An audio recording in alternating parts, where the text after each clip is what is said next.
Hello friends, so I'm starting a new tutorial series of a new software I'm learning, and I'm still very new to this. I think it's just been a few months since I've started this, and I really wanted to kind of make these series while I am learning the software because I'm also going through the same problems which you are, so I'm going to start with the basics. The software is called as Modo, and as soon as you open it, your layout should look like this, and if you try to play around and it doesn't look like this anymore, so the first thing you want to do if your layout is you know very weird or something, you just go to file and you click on the reset button. It'll ask you if you want to restore the layout to the basic version. You say okay. Once you say okay, it'll reset everything, and we will be on the same page I am on.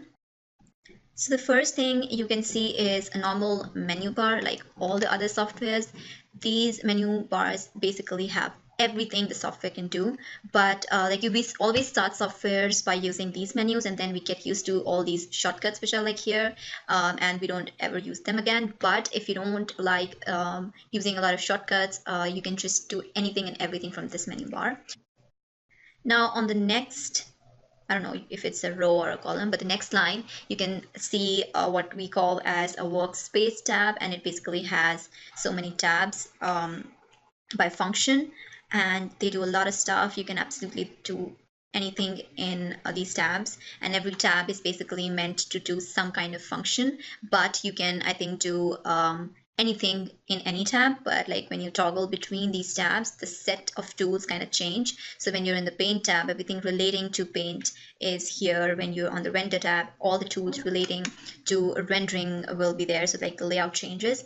Most of the modeling is obviously done in the model tab, and basically all of these tabs are like rooms. For example, if you're designing or manufacturing a furniture piece, so the first room is the model room where you make all the frames and the bases and everything, and then you go to the next room to get it sanded. So this is the sanding room, and the next room is a painting booth room. So basically these are like different rooms in the software where you can do different kind of stuff to make it easier to understand. You can just see assume that these are different rooms to do different kind of stuff, and it basically Modo rearranges the layout of the whole program to set the preferences according to whichever room you're in. So that's the easiest way to understand. Next, like any other software, if you've ever used any 3D software, we have the Viewport where the magic happens, where all the modeling and everything is done.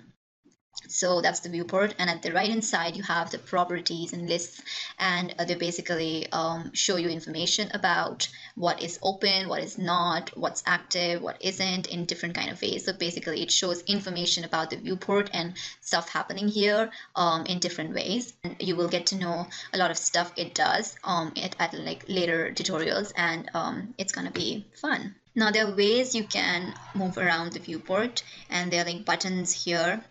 The first one, as you can see, is to move the whole viewport. The second one is for rotating here and there in the viewport.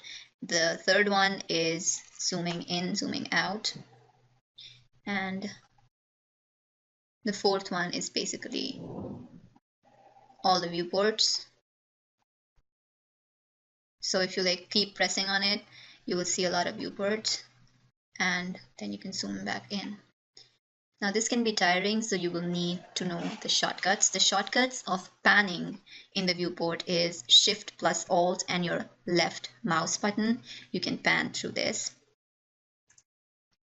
If you want to just move around the viewport, you just press the Alt button and use your left mouse button to rotate and move things and see from here and there to the shortcut. Next shortcut is Control plus Alt, and then you drag your left mouse in and out to zoom in and zoom out of the viewport. If you've ever used some other 3D software, a lot of time it happens that you're working on something and you just zoom out and then you're lost. You don't know where the origin is, you don't know where you started from. So the shortcut to go back to origin is just pressing the A letter on the keyboard. As soon as you press the A letter, you will be back to your origin. The longer way to do it is go to View and go to Fit All, and the shortcut is A, as you can see right here. You can toggle between different views from here. You can go to the left view, you can go to the front, and you can go to different views. Right now all the views seem the same because we don't have any object right here, but this is how you toggle between different views. Another shortcut for that is pressing Control and the space bar, and you will get this menu right here. And you don't have to click, you just have to keep your cursor on it, and as soon as it is yellow, you just leave it and it will go there. You don't have to click because Mojo is basically designed to do stuff as fast as you can, and even a click takes a second, right? So they have designed it in a way that you don't even have to click. So you just click on Control Space and you touch on the right, just click on Control Space and you just touch on the perspective and it goes to the perspective. So it's kind of trying to make it as fast as possible. We didn't really make anything today, so I don't have to remind you to save your files, but if you did try these tools in the process, just save your files. This is what the interface is about. Modo has so many things to teach you, so try your hand on it, and I will get back to some basic stuff in my next video. I try to make the videos small so that you don't get bored and you're still learning. So thanks for watching. Like, comment, subscribe what you want to hear, or if you're having any problems right now with the stuff I just explained. Thank you.